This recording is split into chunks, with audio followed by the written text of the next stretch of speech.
Alors il va y avoir des prises de parole, donc ceux qui doivent prendre la parole approchez. Au nom de la coordination, là c'est Yolande qui va la prendre. Recule un peu. Voilà, c'est Yolande qui va la prendre. Et après vous approchez pour pour notre député et puis tous les gens qui veulent prendre la parole. Alors bonjour à tous. Bon alors aujourd'hui nous sommes rassemblés pour faire en sorte que le projet de création de l'hôpital unique de l'Âne ne se concrétise pas. Depuis plusieurs années déjà, le dossier de cet hôpital évolue en toute discrétion, à l'écart de l'avis de la population. L'offre de soins dans notre département est à l'image de la politique de santé sur le territoire national. À titre d'exemple, la tarification à l'acte, qui s'appelle donc la T2A, a mis les services en concurrence et a favorisé le transfert des soins lucratifs vers les cliniques privées. Les politiques successives ont volontairement appauvri les services publics hospitaliers afin de favoriser le secteur privé et le grignotage de notre sécurité sociale par les mutuelles. Aujourd'hui, le constat est terrible. Nos cotisations payées par notre travail sont détournées de leurs objectifs et ne profitent plus à la consolidation et à l'évolution de l'existant, comme l'ont fait tant d'autres hôpitaux en France. Où est donc passé tout cet argent? C'est un choc de paradigme qui s'oppose aujourd'hui. Le pouvoir exécutif, le conseil départemental et la direction de l'hôpital considèrent les usagers comme des clients et non plus comme des patients. Quand la finance s'empare des objectifs, alors cela se concrétise par un tel projet. Pourquoi la coordination 65 ne touche pas à nos hôpitaux comme d'autres associations et syndicats ne valident pas cette option? Alors, pour au moins 4 raisons. La première, le site de l'hôpital de la Geste peut et doit être enfin remis à jour. Le potentiel foncier le permet. Il peut accueillir de nouvelles structures, d'autres parkings. Les bâtiments existants, pas si vieux que ça, sont en capacité d'évoluer vers un hôpital doté des dernières techniques. C'est un hôpital bien desservi par l'infrastructure routière intégrée dans la ville, préfecture de notre département. C'est ce projet-là qu'il faut privilégier avant toute chose. Deuxièmement, le site de l'hôpital de Lourdes. Il répond aux exigences imposées par le flux des pèlerins et répond aux besoins de la population locale. Il serait incohérent d'imaginer que les pèlerins ayant besoin de soins fassent désormais le trajet vers l'Âne. Il y a chaque année environ 3,8 millions de pèlerins. De plus, les patients venant du fond de nos vallées, Gave, à Reims, Cauterets, Gavarnie, etc., verraient leur temps de prise de soins augmenter considérablement, réduisant pour certains leurs chances de survie. Troisièmement, de plus, ce projet est un projet écocide. Comment peut-on accepter la bétonisation de plus de 15 hectares dans une zone humide identifiée par le maître d'ouvrage, alors que la loi ZAN de 2019 l'interdit? Ce projet ne serait que le début de construction d'une ville nouvelle dans un espace encore préservé.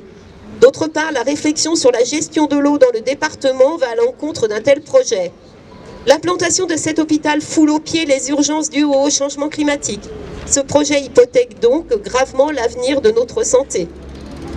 Et quatrièmement, ce projet évalué désormais à près de 400 millions d'euros, c'est la fermeture des lits et des suppressions de postes de soignants programmés dans notre département. D'autre part, le maître d'ouvrage de ce projet funeste pour les usagers n'hésite pas à miser sur le constat d'une dégradation programmée des installations hospitalières pour justifier l'implantation de cet hôpital. Comme nous le proposons, un autre projet est possible et indispensable pour que les services de santé dans notre département, notamment les hôpitaux publics de proximité, assurent les soins des usagers. La santé ne doit pas être livrée à la finance, ce n'est pas une marchandise. Nous devons nous unir face à ce projet et pour en proposer un autre plus pertinent. Faire que cette lutte soit la lutte de toutes et de tous au service du bien commun. Ce n'est que la mobilisation de tous les citoyennes et de tous les citoyens que nous réussirons à faire échouer ce projet néfaste de construction d'un tel hôpital. Merci.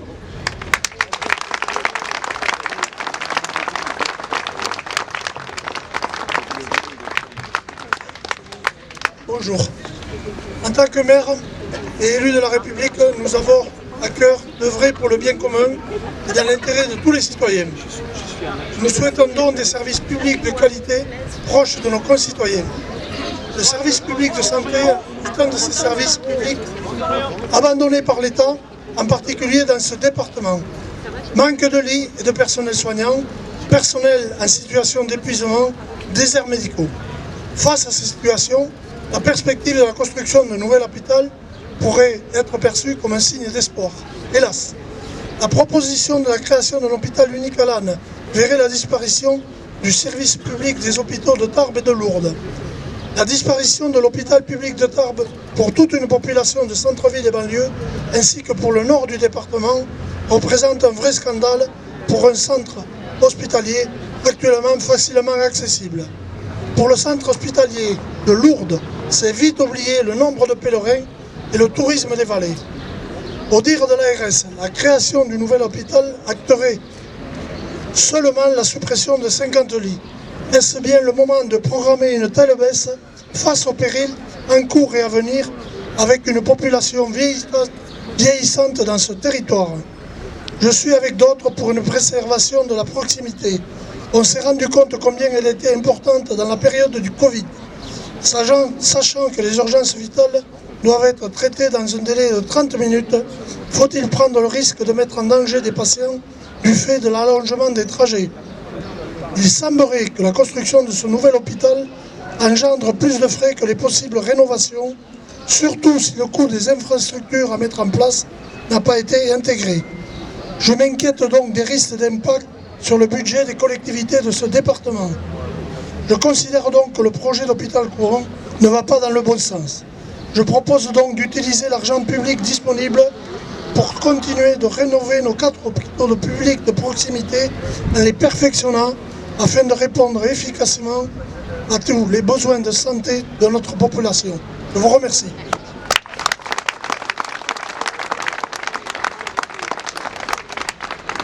Bonjour à toutes et tous, donc Sophie Ferrer, députée LFI-NUPES des Hautes-Pyrénées. Donc moi je vais vous dire ce qui se passe un petit peu à l'Assemblée en termes de santé, c'est-à-dire qu'on a quasiment toutes les semaines une question au gouvernement qui concerne soit des fermetures d'urgence, soit des fermetures de services ou des fermetures de lits, parce que c'est une situation qui se retrouve en fait sur tout le territoire dans son ensemble. Et on a vu en fait comment aussi le gouvernement passe en force, notamment sur la loi, sur le projet de loi de financement de la sécurité sociale avec un 49.3 qui ne nous a pas permis de débattre justement sur les besoins réels des citoyennes et des citoyens sur leur territoire. Donc c'est systématiquement un passage en force, puisqu'on a eu 22 49.3 sur les derniers budgets. Donc en fait le projet d'hôpital unique à l'âne, c'est en fait une déclinaison, je dirais, de ce passage en force, puisque moi, dès ma campagne législative et avec l'équipe des militants, on a demandé en fait à ce qu'il y ait une concertation de la population sur les besoins réels sur le département en termes de soins, et donc de pouvoir discuter de ce projet et faire aussi des propositions. Parce qu'en fait, on le voit, ça fonctionne. Quand on demande, quand on réunit les personnes, on l'a vu dernièrement avec par exemple la concertation citoyenne sur le projet de loi de fin de vie, quand on met des citoyens autour de la table, venant de tout horizon politique, qui discutent, qui auditionnent des experts, et bien au bout de quelques mois de travail, tous ensemble, ce qu'il en ressort, ce sont des propositions d'intérêt général. Et donc, voilà, ça montre qu'en fait, ça fonctionne, la démocratie peut fonctionner, les gens sont capables, sont intelligents, sont capables de faire des propositions qui tiennent la route, ne serait-ce que sur leur territoire et leur département. Donc ça, c'est aussi, voilà, on a un gouvernement qui ne montre pas du tout l'exemple dans ce sens-là. Donc voilà, ce projet, il est autoritaire.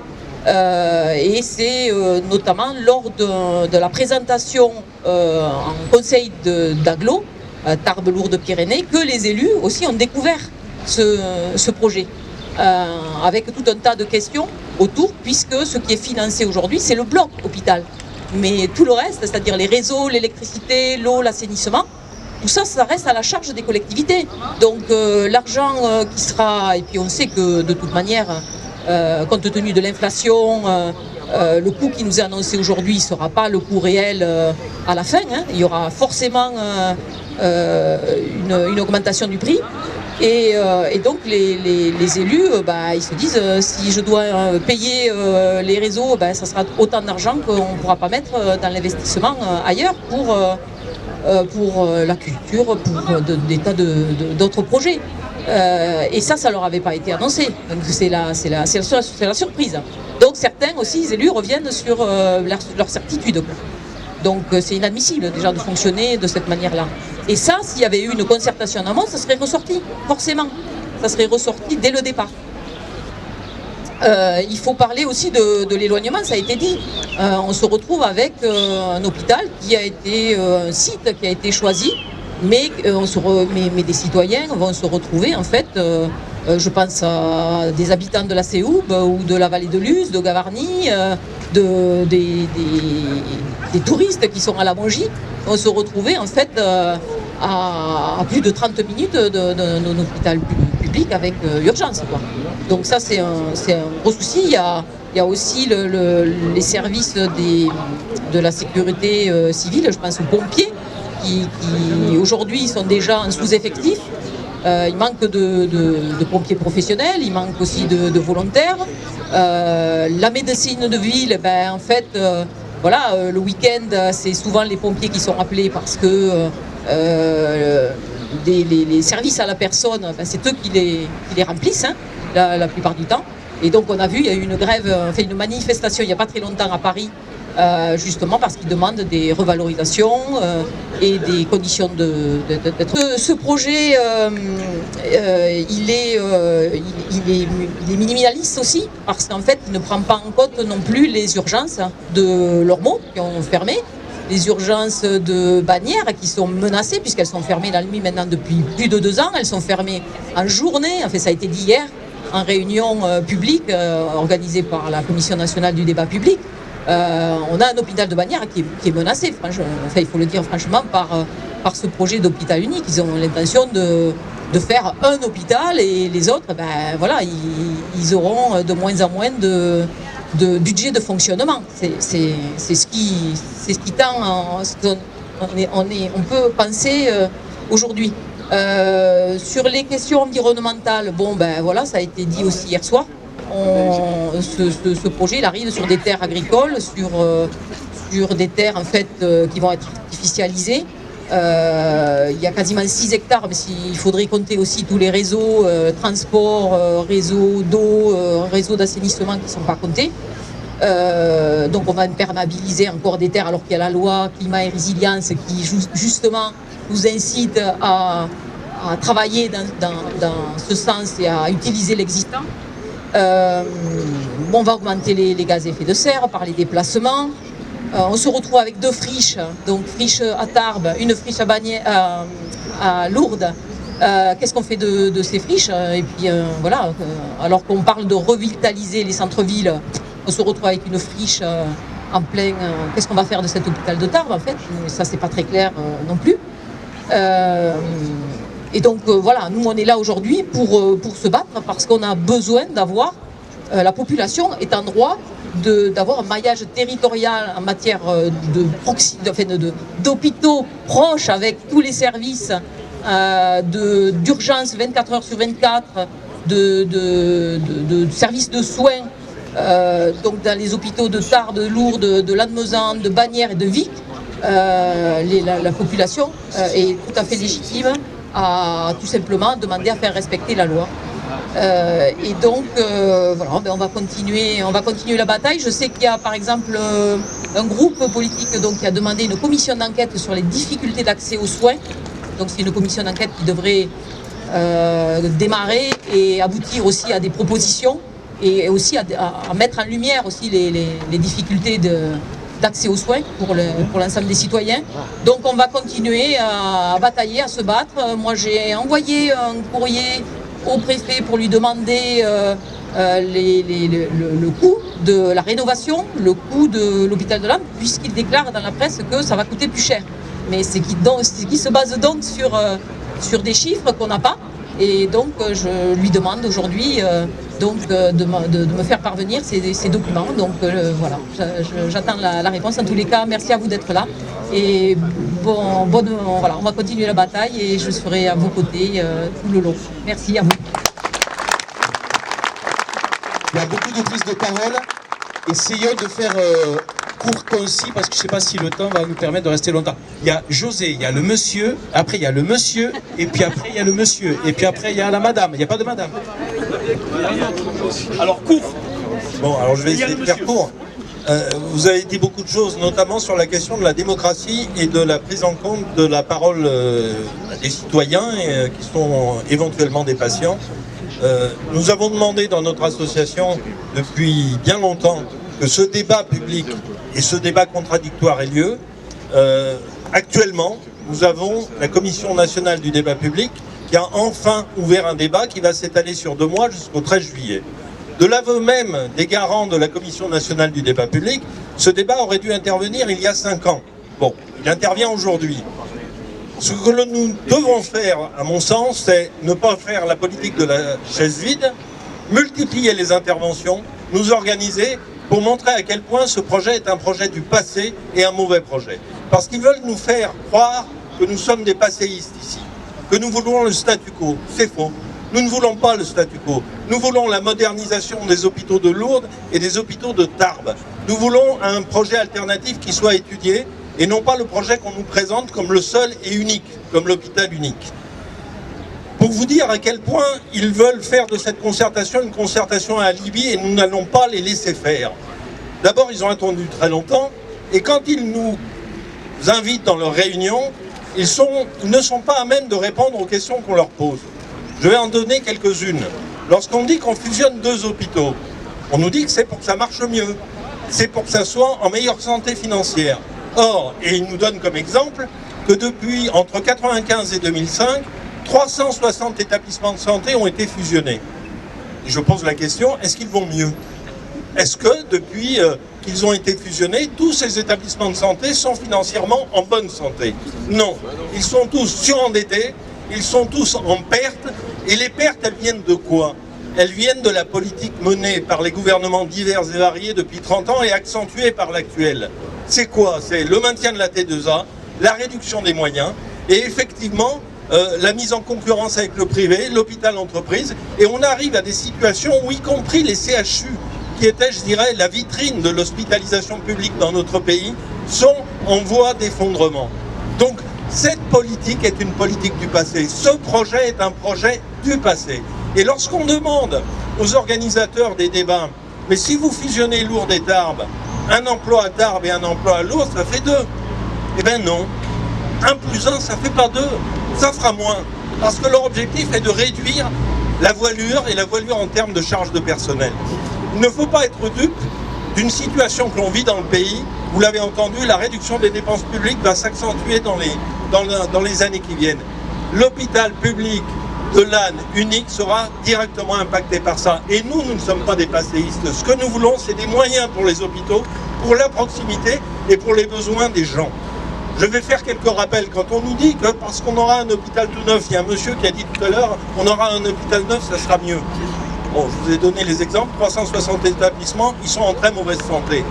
Ce n'est pas parce que nous aurons des bâtiments neufs que la santé publique ira mieux. Dans ce pays, depuis 30 ans, on a supprimé 125 000 lits d'hospitalisation, 125 000 lits. On a gardé le même nombre de lits de réanimation depuis 40 ans. Et on a vu ce que ça a donné au moment du Covid. Voilà la réalité. C'est que la politique de santé menée dans ce pays et qui va continuer à être menée mettra en difficulté les hôpitaux publics. Ensuite, moi je ne vais pas faire non plus un exposé sur la question environnementale, mais elle se pose de manière accrue et de plus en plus. Donc nous demandons à ce que les projets alternatifs soient étudiés de manière sérieuse. Et il me semble que nous devons utiliser cette consultation de la Commission nationale du débat public pour intervenir tous azimuts, en présentiel mais également par Internet, sur les contributions qu'il faut déposer. Et je crois qu'il est temps, mais bon, on en est en train d'en apporter la preuve, il faut qu'on s'unisse, les associations, les coordinations, les partis politiques et les élus qui se sont déjà exprimés contre ce projet. Ils étaient certes minoritaires, mais moi je suis convaincu que d'ici le 13 juillet, on en fera un mouvement majoritaire. Il faut qu'on se rencontre, qu'on multiplie les actions et les initiatives. Voilà ce que j'ai à dire. J'en termine aussi sur un point. Quand on nous dit que c'est une logique, que ça sera mieux géré financièrement, on pose des questions, on n'a pas de réponse de la direction de l'hôpital. Ce projet est chiffré actuellement, au départ c'était 260 millions, aujourd'hui c'est 341 millions d'euros. Et lorsqu'on demande comment ça va être financé, on nous dit qu'il y aura 215 millions d'aides de l'État et de la région. Donc moi, logiquement, j'ai encore à peu près compté, je dis s'il y a 340 d'un côté et 215 de l'autre, il reste une centaine de millions à trouver. Et quand on regarde le plan de financement, on voit que le nouvel hôpital fera un emprunt de 254 millions d'euros. C'est-à-dire qu'on va endetter ce nouvel hôpital à hauteur, mais à des hauteurs vertigineuses. Et lorsqu'on demande au directeur adjoint de l'hôpital où en est le déficit de l'actuel hôpital, ce monsieur, alors il est très sérieux, il est très bien payé sans doute, mais il est incapable de nous dire quel est le déficit cumulé depuis 5 ans. L'an dernier, on a perdu 16 millions d'euros. On a perdu 16 millions d'euros parce que les politiques de santé publique dans ce pays mènent à cela, à la faillite des hôpitaux publics et à leur effondrement. La Fédération hospitalière de France le dit. Il manque tous les ans 3 milliards pour l'hospitalisation publique. On ne parviendra pas à une bonne offre de soins dans ce département avec ce projet. Il en faut un autre et il faut faire prévaloir les besoins et non pas l'offre. Merci. Merci. Moi, je ne parlerai pas de chiffres et compagnie, je parlerai d'hôpitaux de proximité. Je pense que l'hôpital de Lourdes va jusqu'à Gavarnie, donc 50 minutes. Si on met l'hôpital à Lannes, ça fera 60 minutes. Donc c'est même incohérent. En plus de ça, sur Lourdes, il y a la saison, donc on a besoin d'un hôpital de proximité. Et l'hôpital de Tarbes est nécessaire vu qu'il irrigue toute la vallée. Quand on veut nous faire un hôpital en race campagne, c'est absurde, vu que les gens, beaucoup de gens de Tarbes peuvent aller facilement aux urgences et compagnie ou même se faire soigner. L'autre jour, on était devant l'hôpital avec José pour FR3. Il y a un tas de gens qui viennent en consultation et ça leur coûte rien. Qu'est-ce que c'est que cette histoire de vouloir empêcher les gens d'aller se faire soigner, les mettre un hôpital en race campagne, hein, dans une zone humide. Alors on me dit non, c'est pas une zone humide, parce que ça arrange, et qui va coûter très cher. Pour quelle raison on va jeter l'argent du contribuable pour faire quelque chose d'inutile? Gardons nos hôpitaux de proximité, vivons les hôpitaux de proximité et continuons à motiver les gens pour arriver à faire changer l'opinion des décideurs qui décident avec l'argent du contribuable. C'est plus facile de jeter l'argent du contribuable par les fenêtres que de faire des économies. Merci. Merci. Moi, je suis assez stupéfait quand j'entends ou je lis des chiffres. Tant de lits, ça coûtera tant de millions. En réalité, les vrais chiffres et les seuls chiffres sont les chiffres qui ont été présentés au Copermo. C'est la seule commission nationale habilitée à dire si il est faisable le projet ou pas faisable. Or, je rappelle que l'hôpital actuel est un hôpital particulièrement endetté. Et que pendant un certain temps, pendant de nombreuses années, il lui était quasiment impossible d'emprunter. Or, l'emprunt qui sera réalisé pour faire l'hôpital, en 20 ans, ce n'est pas remboursable. Ni même en 30 ans. Il faudra une opération de recettes, parce que moins de services, moins de médecins, moins de lits. Avec, c'est vrai, un emprunt qui sera abyssal. Mais les chiffres tels qu'ils sont présentés, et le projet, l'avant-projet qu'on a vu, dont on a vu la photo, on voit quelque chose de grandiose. En réalité, ce qui a été présenté au Copermo, c'est un projet à 200 millions d'euros. Le Copermo a trouvé que c'était trop cher et qui était autour de 300 et quelques lits. Et le Copermo a estimé qu'il y avait trop de lits. Les urgences seront plus rikiki. Voilà. Donc la direction de l'hôpital et les partisans de l'hôpital racontent n'importe quoi. C'est une arnaque absolument abyssale. Et non seulement la santé publique est en danger dans le département, mais après, les comptes publics. Que va-t-on faire de l'hôpital actuel? Que va-t-on faire de l'hôpital de Lourdes? Eh bien, je vais vous donner un exemple. Ce que ça va coûter en attendant de pouvoir y faire quelque chose. entre le gardiennage, la maintenance et compagnie, parce qu'il faut l'entretenir, c'est 600 000 euros par an, qui viennent s'ajouter à la dette que l'hôpital de Lannes aura.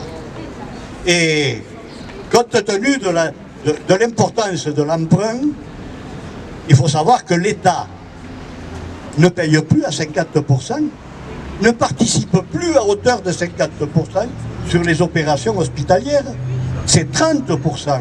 Donc quand on vous dit que l'État prendra en charge tant de millions, c'est du cinéma. Les gens, ou ils sont inconscients, ou ils mentent sciemment. Donc voilà, on veut à tout prix faire passer ce projet, à n'importe quel prix. On vous dit, il y aura un nouveau plateau technique, vous allez voir, ça va être fantastique. Non, il n'y aura pas de nouveau plateau technique. C'est un transfert de l'existant avec moins de médecins. Donc moins de médecins, moins d'infirmières, moins de services. Il y a déjà des services qui sont partis. Parce qu'on réduit la voilure pour que justement l'établissement puisse rentrer au chausse-pied dans l'hôpital de Lannes. Et si l'hôpital de Lannes, il y a à peine plus de 300 lits, ce sera déjà pas mal. Alors que, à l'origine, sur le bassin de santé Tarbes-Lourdes, on avait un hôpital de Lourdes à 300 lits, et à l'origine, on avait un hôpital de Tarbes à plus de 500 lits. Et aujourd'hui, on va se retrouver à même pas la moitié de l'existant actuellement. Ensuite, il y a des coûts. Alors, les collectivités sont peut-être prêtes à prendre en charge. Mais il faudra prendre en charge. Ça veut dire qu'on paiera l'hôpital, les contribuables paieront l'hôpital 2 fois. Et en plus, ce n'est pas avec le réseau d'eau publique de Lannes qu'on va alimenter l'hôpital. Ce n'est pas non plus, il faudra le faire venir d'Ossun. Ce n'est pas non plus avec le réseau électrique existant et le transformateur de Lannes qu'on pourra alimenter l'hôpital. L'assainissement également, il faudra une station d'épuration, il faudra pouvoir assainir l'eau qui vient de l'hôpital. Donc il y a tout un tas de coûts qui viendront se greffer au coût de l'hôpital. Mais c'est la mise en danger des populations. Et ces gens-là, ils savent très bien.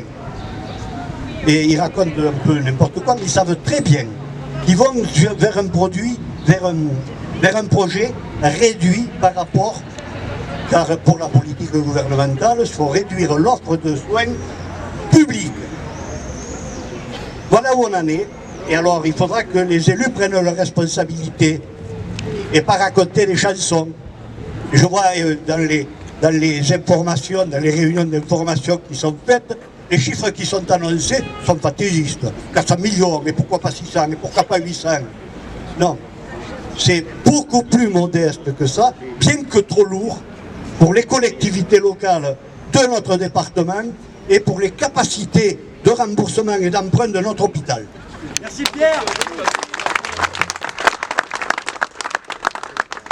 Puisqu'il est question des contributions, chacun devrait être ou être au courant du dispositif, comment s'informer et participer. J'utilise le registre dématérialisé. Donc vous allez sur le site de l'hôpital et vous avez accès au registre dématérialisé. On peut également utiliser le registre papier. Ce registre papier, il est disponible dans les mairies suivantes: AD, Argelès-Gazos, Aveyron, Bagnères de Bigorre, Bénac, Lannes, Lannemezan, Loueil, Ossun, Pontac, Trie-sur-Baïse, Bigorre. Il y en a un au centre hospitalier de la Geste, je suis allé lire hier les premières contributions, c'est édifiant.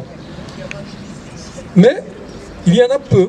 Et donc notre rôle, notre mission, c'est de faire en sorte que ces paroles citoyennes, avec l'expertise d'usage de chacun, prolifèrent pour que les porteurs du projet conscientisent bien qu'il y a un problème. Alors le problème, on peut l'illustrer d'une autre manière. J'ai cité une série de municipalités, de mairies, parmi lesquelles 2 manquent. C'est-à-dire ici, à la mairie, dans le hall d'entrée, il n'y a pas de registre écrit pour prendre l'avis des citoyens. Idem à Lourdes. Donc il y a un petit problème à ce niveau-là. Et ce serait judicieux si d'ici le 13 juillet, qui mettait l'affaire en place. Voilà, donc participons. Petite illustration avec quelques membres de la coordination. Nous procédons à ce qui se nomme un porteur de parole. À savoir, nous nous posons à un endroit, par exemple ici la place, avec une question. Que pensez-vous de la fermeture de l'hôpital à Tarbes? Et alors là, il y a toute une série de paroles qui se libèrent. Et imaginez-vous qu'on apprend davantage que l'on n'apporte. Enfin, autant. Voilà, donc, cet appel, c'est de participer massivement à ces registres. Voilà. Et puis, on souligne la nécessité d'une convergence entre les divers pôles, soit les associations, l'association, la coordination, les élus. Le temps est venu, la situation est mûre pour que nous travaillions ensemble. Voilà.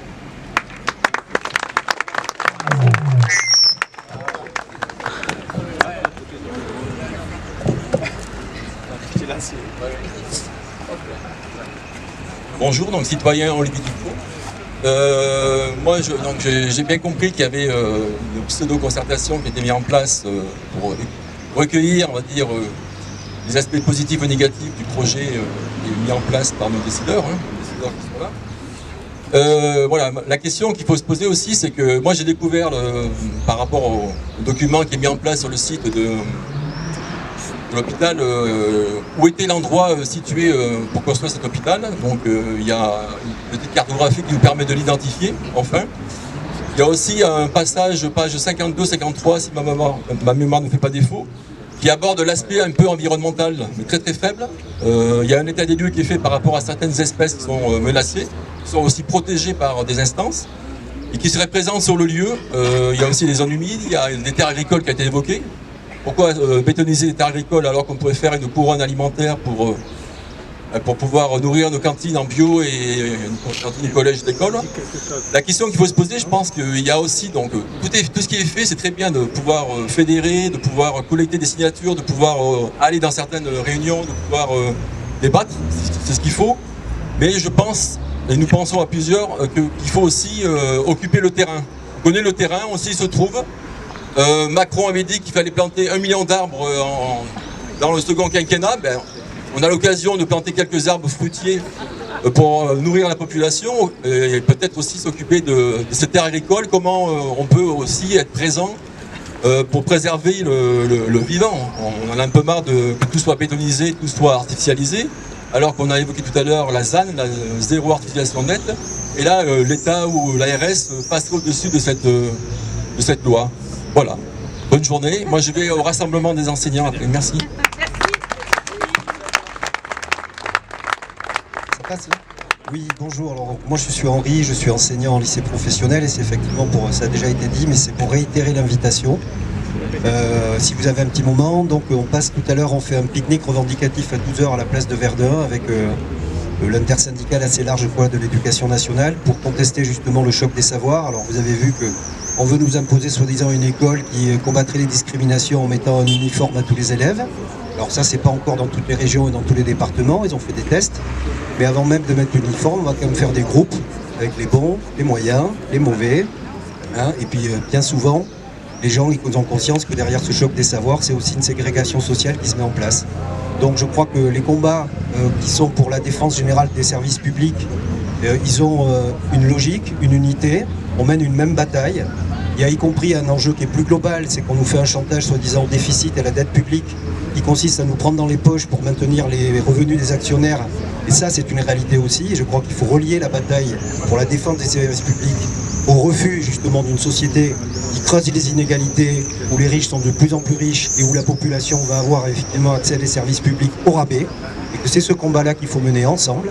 Donc il doit y avoir une convergence, je dirais, des luttes effectivement entre les différents collectifs qui se battent pour l'hôpital, mais je crois qu'il y a besoin aussi d'une convergence des luttes entre tous ceux qui se battent pour le droit des usagers, le droit des jeunes à la culture, le droit des jeunes à l'émancipation, le droit de la population à la santé.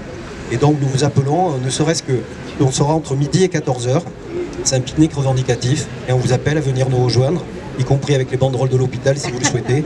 Ce sera justement un moment de partage et de lutte.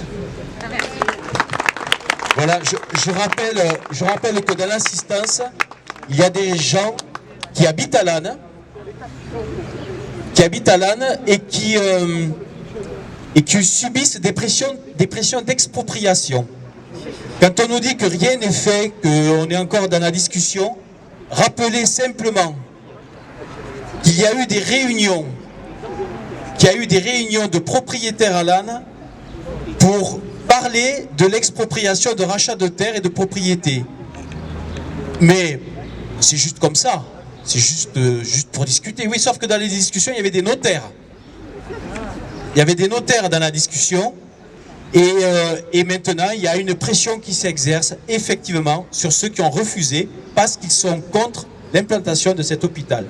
Ces gens-là veulent rester dans la discrétion et c'est bien, on le respecte, on va les soutenir parce que ce sont les premières victimes de cette implantation de l'hôpital. Voilà. Est-ce qu'il y a d'autres prises de parole? Des usagers, des... Voilà. Sinon, eh bien, on va peut-être mettre un terme, Patricia, mettre un terme à cette manifestation aujourd'hui, mais pas à la mobilisation. On ne met pas un terme à la mobilisation, bien au contraire. Merci à tous, au nom de la coordination, j'en sais rien, je me fais porte-parole de la coordination, mais je ne le suis pas. Il y a dans la coordination le PS, le PC, Génération S, LFI, Attaque, Éveil Citoyen, j'en ai certainement oublié. Voilà, c'est plein de choses, plein de gens avec des aspirations différentes. Pour un même combat, il y a aussi l'association Défense des Hôpitaux, pareil, avec des gens de divers horizons. Et puis il y a dans cette assemblée des gens aussi qui ne partagent pas au quotidien nos urgences, mais qui, pour l'urgence de l'hôpital, sont là aussi. Merci à Madame la députée d'avoir été là, d'être présente sur tous ces combats-là. Merci beaucoup, vraiment beaucoup. Elle porte cette parole auprès de l'Assemblée nationale. Voilà, même si on sait que l'Assemblée nationale, pour Sylvie, c'est un peu compliqué. On le sait bien, d'ailleurs c'est pour ça qu'elle y est, sinon ce serait trop simple. Merci à elle. Et voilà, bah écoutez, passez un bon week-end. Je ne sais pas si c'est faut que je dise ça, c'est ça il faut que je dise? Que c'est fini? C'est fini. Bon, la manif est terminée, mais la mobilisation continue. Rendez-vous dans les débats, regardez sur les pages Facebook, il y a les dates des débats. Soyez présents, exerçons un lobby citoyen face au lobby financier. Merci à vous.